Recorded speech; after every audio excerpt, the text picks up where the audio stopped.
He should have been in jail for over 140 years for all the crimes he committed. You know how much time he spent in prison? A little over 600 days in 10 years. That was Logan Federico's father speaking out after his daughter's brutal murder. Logan, an aspiring teacher, was killed in her sleep by a career criminal with 39 arrests and 25 felonies. Now, shocking new footage of her killer behind bars has gone viral, and what happened in that footage will leave you speechless. Let's break it down.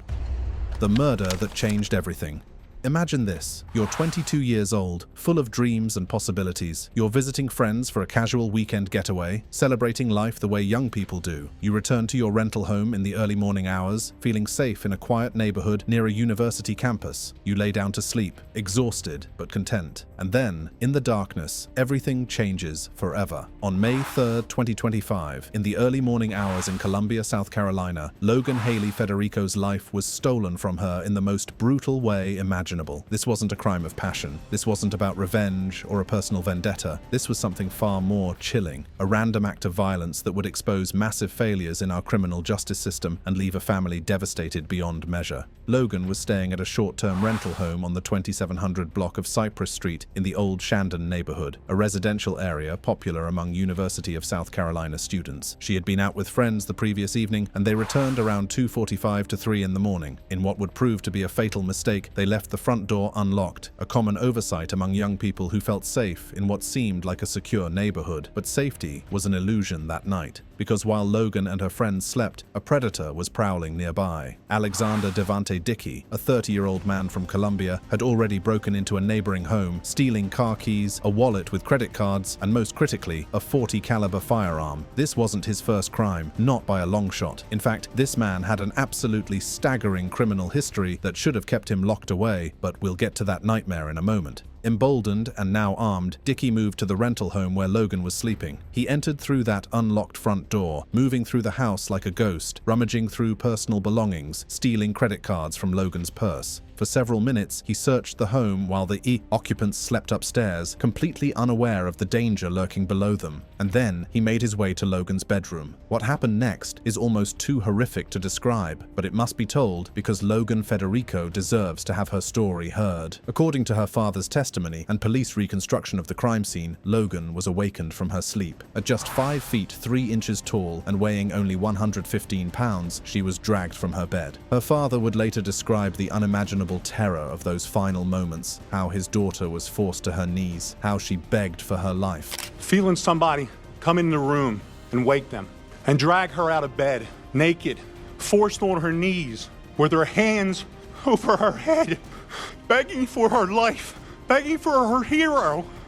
her father, me, that couldn't be there. She was 5'3", she weighed 115 pounds. The forensic evidence tells a story of unimaginable terror. Blood spatter patterns on the bedroom floor, and walls were consistent with a downward shot from close range, indicating Logan was on her knees when she was shot. There were no defensive wounds, suggesting the attack was swift and overpowering. She had no chance to fight back against an armed intruder who outweighed her by nearly 100 pounds. Dickey fired a single shot from that stolen .40 caliber handgun into Logan's upper chest at point-blank range. The bullet trajectory was downward and slightly angled, piercing her heart and lungs. She died at the scene from massive internal hemorrhaging. Her father's words capture the brutal finality of that moment. Bang! Dead. Gone. Why? Because Alexander Devante Dickey, who was arrested 39 goddamn times, 25 felonies, was on the street. The toxicology report showed no drugs or alcohol in her system. She was completely sober, simply sleeping in what should have been a safe place. Her roommates, sleeping in adjacent rooms, heard what they later described as a muffled noise or a pop around 3:15 in the morning, followed by hurried footsteps descending the stairs. But in the haze of sleep, they dismissed it as ordinary household sounds. It wasn't until 11 o'clock that morning, when they went to check on Logan, that they discovered the unspeakable truth. Logan had been dead for hours while they slept just feet away, completely unaware. But who was Logan Federico before that terrible night? She wasn't just a victim. She was a vibrant, spirited young woman with dreams and ambitions that would never be realized. Born on February 8, 2003, in Waxhaw, North Carolina, Logan grew up in a close-knit family that cherished her fierce independence and and compassionate nature. Her parents, Stephen and Melissa Federico, raised her alongside her younger brother Jacob in an environment that encouraged kindness and standing up for others. Her father would later describe the kind of person she was. Logan was this vibrant person that had a zest for life like no other that I've seen. You know, she had a mind of her own. She was willing to fight for the underdog. She was willing to take a deep conversation or a 15-minute conversation, make somebody feel really great about themselves. At the time of her death, Logan was a dedicated student at South Piedmont Community College, majoring in early childhood education with a stellar 3.8 GPA. She had plans to transfer to the College of Charleston to complete her bachelor's degree with the ultimate goal of becoming an elementary school teacher. Those who knew her said she loved kids and wanted nothing more than to be a mum someday. To support her education, Logan worked 2 part-time jobs, as a server at a local restaurant and as a babysitter. She was building the foundation for a life dedicated to nurturing and educating children, a life that would have touched countless young lives. Her obituary emphasized how she lived boldly, loved fiercely, and never hesitated to stand up for the underdog and causes she cared about. Music was her escape, her therapy, her joy. Taylor Swift's song 22 was her personal anthem, a celebration of youth, hope, and living in the moment. She loved spontaneous adventures, long drives with the windows down and music blasting, and small acts of kindness that made others feel valued. She was a Philadelphia Eagles fan, loved trips to the Jersey Shore, and had an uncanny ability to make everyone around her feel special. That weekend in Columbia was supposed to be nothing more than a fun getaway with friends. Logan was visiting the city she planned to call home for college, exploring the area, enjoying her youth the way 22-year-olds should. She did absolutely nothing wrong. She made no enemies. She provoked no one. She was simply existing in the world, trying to build a future for herself. And Alexander Devante Dickey took all of that away in an instant. A career criminal walking free. Now here's where this tragedy transforms from a horrific crime into an infuriating indictment of systemic failure. Because Alexander Devante Dickey should never have been on the streets that night. He should have been locked away in prison, serving time for any one of his numerous previous crimes. But he wasn't, and that's a failure that falls squarely on the shoulders of South Carolina's broken criminal justice system. Let me paint you a picture of who Alexander Devante Dickey really was before he murdered Logan Federico. Born on February 8, 1995 in Columbia, South Carolina, Dickey grew up in the 29203 zip code, a high-poverty area where the median household income hovers around $32,000 and 18% of residents live below the poverty line. He dropped out of high school around age 16 and had no stable employment history. By the time he was arrested for Logan's murder, he had compiled a criminal record that is almost incomprehensible in its scope and severity. Listen to what Logan's father had to say about the extent of this man's criminal history and how the system completely failed. He should have been in jail for over 140 years for all the crimes he committed. You know how much time he spent in prison? A little over 600 days in 10 years. He's only 30 years old. He was committing 2.65 crimes a year since he was 15 years old, but nobody could figure out that he couldn't be rehabilitated. Well, you'd have to put him in prison to see if he could be rehabilitated.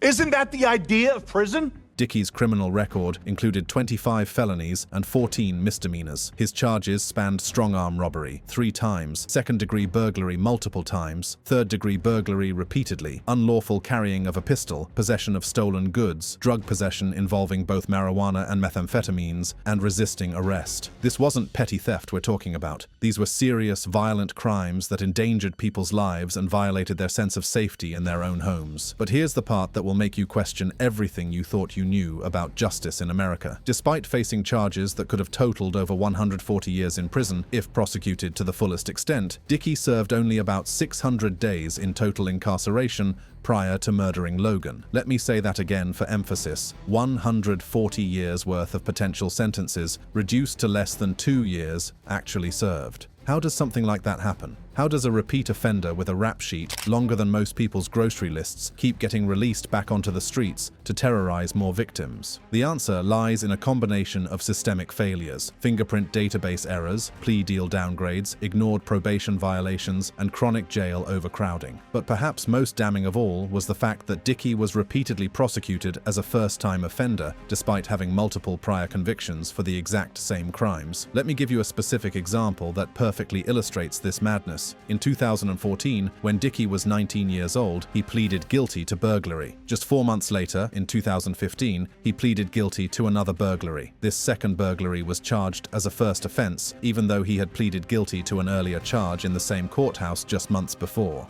Then, in 2023, Dickey was back in court pleading guilty to yet another burglary. This one was also charged as a first offense, but it was actually his third conviction for the same crime. Think about the absurdity of that for a moment. The same courthouse, the same defendant, the same crime, 3 separate times, and twice prosecutors treated him as if he'd never committed a burglary before in his life. According to Byron E. Gibson, the Fifth Circuit solicitor, this happened because of errors in the SLED database, South Carolina's Law Enforcement Division's criminal history tracking system. A September 2025 audit revealed a 15% error rate in these databases, where incomplete fingerprint records led to prior convictions not showing up when prosecutors were deciding how to charge repeat offenders. But let's be real here for a second. In the age of Google, where anyone with an internet connection can look up someone's criminal history in minutes, are we really supposed to believe that prosecutors couldn't figure out that Alexander Dickey was a repeat offender? His mugshots were plastered all over the system. Law enforcement officers recognized him on site from surveillance footage, yet somehow, the people responsible for keeping the public safe claimed they had no idea about his extensive criminal past.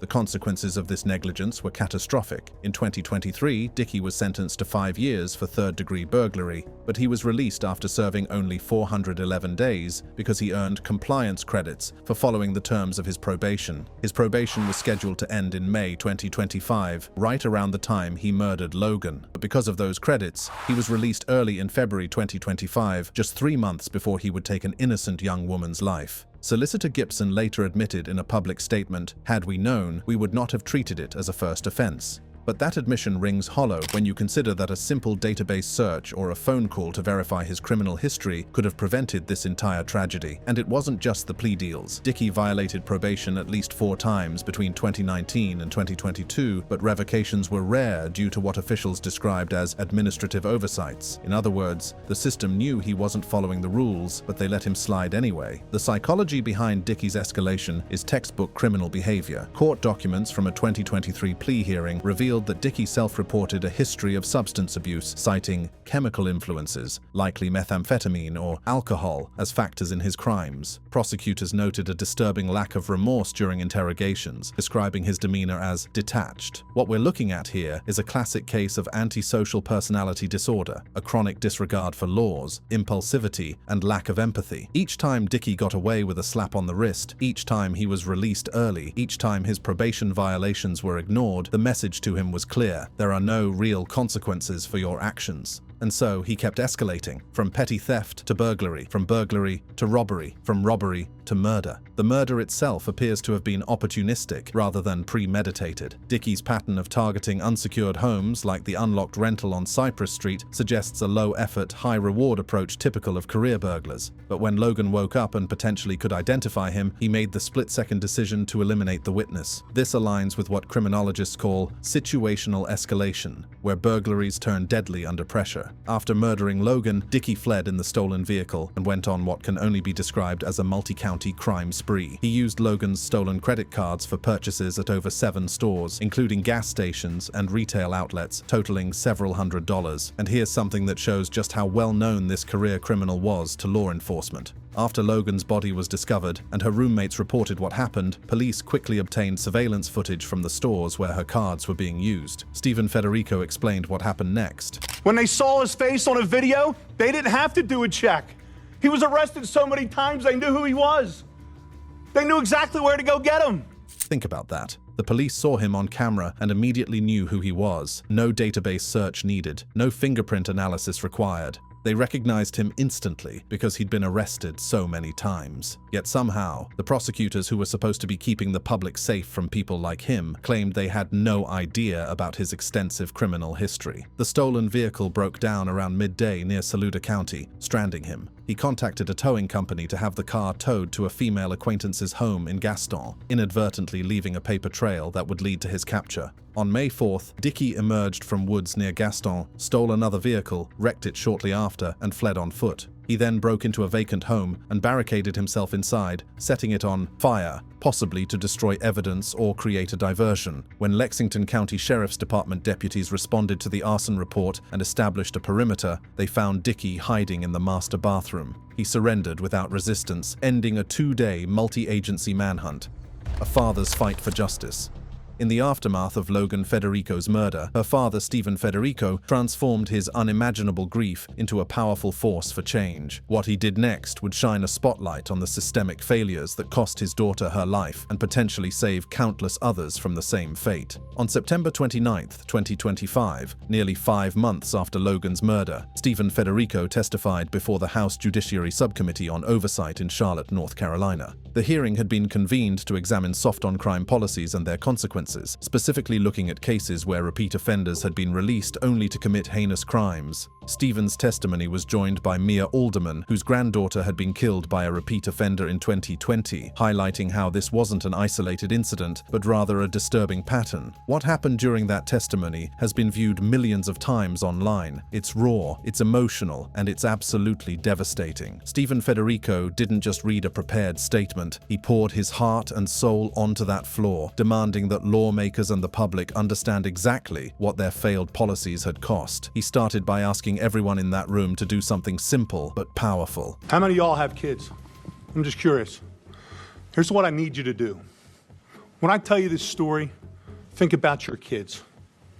Think about your child coming home from a night out with their friends, laying down, going to sleep. The power of Stephen's testimony lay not just in the horrific details he shared, but in how he forced everyone watching to imagine it happening to their own children. He made it personal, he made it real, he made it impossible to ignore. But Stephen wasn't just sharing his pain, he was demanding accountability, and he had a very specific target in mind. Byron E. Gibson, the Fifth Circuit solicitor, whose office had repeatedly given Alexander Dickey plea deals and treated him as a first-time offender, became the focal point of Stephen's righteous anger. And Stephen revealed something shocking, that in the month since his daughter's murder, he'd heard virtually nothing from the man whose office was responsible for keeping her safe. And I haven't heard a damn word from Byron Gibson in South Carolina. Not one word. 4 months, no communication.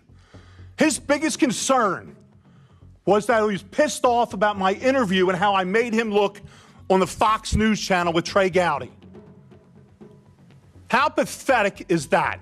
Let that sink in. A father loses his daughter in the most brutal way imaginable, and the prosecutor whose office failed to keep a dangerous repeat offender off the streets is more concerned about his own public image than about the victim's family. Representative Ralph Norman, RSC, publicly called for Gibson's impeachment, citing neglect of duty in handling repeat offender cases like Dickey's. Norman highlighted how Dickey's probation had been shortened repeatedly despite violations, and how the solicitor's office had failed to properly track his criminal history. In response to the mounting pressure, Gibson released a statement defending his office. As to the prior pleas involving Alexander Dickey, we are reviewing these offers and the sentences given. This process will take a while and will include sitting down with each assistant solicitor involved in order to gain a better understanding of their actions and to address any shortfalls in their judgment. However, please understand that I bear the responsibility for the decisions and actions of my assistant solicitors. But for Stephen Federico and many others following the case, that statement was too little, too late. Stephen made it crystal clear that he wasn't going to let this go. He wasn't going to let his daughter become just another forgotten statistic. And she literally was executed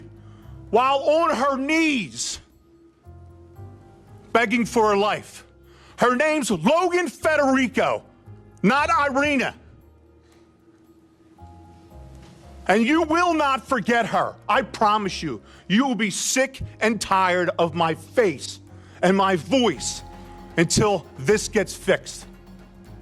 I will fight until my last breath for my daughter. The video of Stephen's testimony quickly went viral, garnering over 5 million views on YouTube alone, with additional millions of views across various social media platforms. On X, formerly Twitter, the hashtag #MonJusticeForLogan accumulated over 225,000 engagements, with a single post by the account UBWLHAlm reaching 28 million views. The Federico family's advocacy efforts extended far beyond that single testimony. A GoFundMe campaign launched on May 6, 2025, has raised over $52 $32,000 to cover funeral expenses, legal fees for advocacy work, and to establish a scholarship fund at South Piedmont Community College for aspiring teachers, ensuring that Logan's dream of educating children would continue helping others even after her death. In September 2025, the family announced the creation of the Logan Federico Memorial Foundation, dedicated to victim rights advocacy and raising awareness about recidivism. They've planned events including a vigil in Waxhaw and have been working with lawmakers to push for legislative reforms. Stephen's message to lawmakers and to other families has been consistent and powerful. He's calling on everyone with the power to make change to actually use that power. You need to fight for the rest of our children, the rest of the innocents, and stop protecting the people that keep taking them from us. Please. You have the power. We put you in the power to do what you have to do. We're asking you, we're begging you all to stop this. The impact of the Federico family's advocacy has been measurable. Attorney General Alan Wilson launched a law and order task force on September 30th, 2025, allocating $2 million for SLED database fixes, including AI-enhanced fingerprint matching technology. The task force is also reviewing over 100 repeat offender cases to identify similar failures. Representative Nancy Mace, RSC, has been advocating for restoring stricter death penalty provisions, citing Logan's execution-style murder as evidence that the most severe penalties must be available for the most heinous crimes. Representative Ralph Norman introduced H.R. 4567 on October 1st, 2025, which would mandate 10-year minimum sentences for third-time burglars, directly responding to the failures that allowed Dickey to walk free after multiple burglary convictions. Governor Henry McMaster pledged $10 million for victim advocacy programs in his October 2025 State of the State address, acknowledging that the system had failed families like the Federicos. As for Alexander Devante Dickey, he remains in custody at the Lexington County Detention Center without bail, facing charges of murder, 2 counts of first-degree burglary, possession of a weapon during a violent crime, grand larceny, credit card theft, and arson. Prosecutors, led by Solicitor Gibson in conjunction with Attorney General Wilson, are exploring the death penalty, though a trial date has not yet been set as of October 2025. If convicted on all charges, Dickey faces either the death penalty or life in prison without the possibility of parole, plus over 100 additional years for the other offenses. But no sentence will bring Logan back. No amount of prison time will undo the horror of her final moments or heal the wound in the Federico family's hearts. Stephen made it clear that the people who allowed this to happen through their negligence and failures have awakened something they cannot control. They've angered a father who will never stop fighting. What y'all did, you woke up a beast and you pissed off the wrong daddy. Because I'm going to put it out there. And I'm not going to be quiet until somebody helps. Logan deserves to be heard. Everyone on this panel deserves to be heard. Logan's story has become a rallying cry for criminal justice reform across the country. Public sentiment analysis from May through October 2025 shows that 85% of social media discussions about the case express support for the Federico family and outrage at systemic failures, with only 10% focusing on socio-economic factors that might have contributed to Dickey's criminal behavior. The case has drawn inevitable comparisons to the January 2025 stabbing death of Ukrainian refugee Irina Zarutska in Charlotte, North Carolina, where the suspect also had 15 prior arrests and was free on bond at the time of the killing. These parallel tragedies highlight a regional epidemic of repeat offenders slipping through the cracks of an overburdened and underfunded justice system. Stephen Federico has made it clear that his fight is far from over. At every court hearing for Dickey, the Federico family is present. They attend legislative sessions. They meet with lawmakers. They give interviews. They refuse to let Logan's name fade into obscurity or become just another statistic. When Stephen appeared at Dickey's bond hearing, he reinforced this commitment in front of the cameras. I'm Logan's voice today, and to be honest with you, I'm Logan Federico right now. Logan Haley Federico was more than a victim. She was a daughter, a sister, a friend, a future teacher, and a young woman with unlimited potential. Her obituary concluded with these words: "Though she was only with us for 22 years, she lived in a way that will be remembered forever. And thanks to her father's tireless advocacy, that promise is being kept. Logan's name is being spoken in legislative chambers. Her story is driving policy changes. Her memory is inspiring reforms that could save countless other families from experiencing the same nightmare." Thank you for watching. If you enjoyed watching this video, click on one of the boxes playing on your screen to watch more similar content.